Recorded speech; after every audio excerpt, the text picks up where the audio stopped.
മോഷ്ടിച്ച സ്കൂട്ടറിലെത്തി യുവതിയുടെ മാല കവർന്ന മോഷ്ടാവിനെ നാട്ടുകാർ പിടികൂടി പോലീസിന് കൈമാറി. കാട്ടുമുണ്ട പറമ്പൻ നജ്മലിനെയാണ് പോലീസിന് കൈമാറിയത്. കാട്ടുമുണ്ട മോലിപ്പടിയിലെ കടയിൽ ജീവനക്കാരിയായ ബിന്ദുവിന്റെ 3.25 പവന്റെ മാലയാണ് പ്രതി പൊട്ടിച്ച് കടന്നു കളയാൻ ശ്രമിച്ചത്.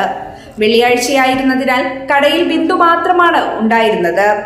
സാധനങ്ങൾ ചോദിച്ചു വാങ്ങുന്നതിനിടയിൽ പെട്ടെന്നാണ് മാല പൊട്ടിച്ചത്. ബിന്ദു ഒച്ച വെച്ചതോടെ സമീപത്തുണ്ടായിരുന്ന കടക്കാരനും മറ്റാളുകളും ഓടിയെത്തി പ്രതിയുടെ പോക്കറ്റിലാക്കിയ മാല പിടിച്ചു വാങ്ങി.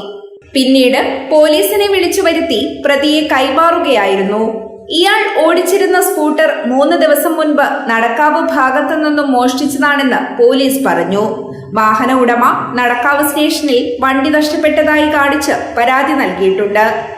ബിന്ദുവിന്റെ പരാതിയിൽ നിലമ്പൂർ പോലീസ് കേസെടുത്തു.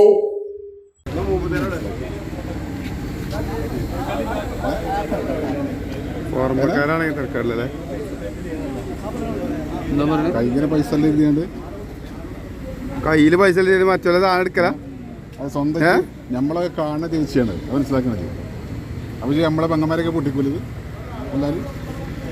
എല്ലാരും പൊട്ടിക്കും.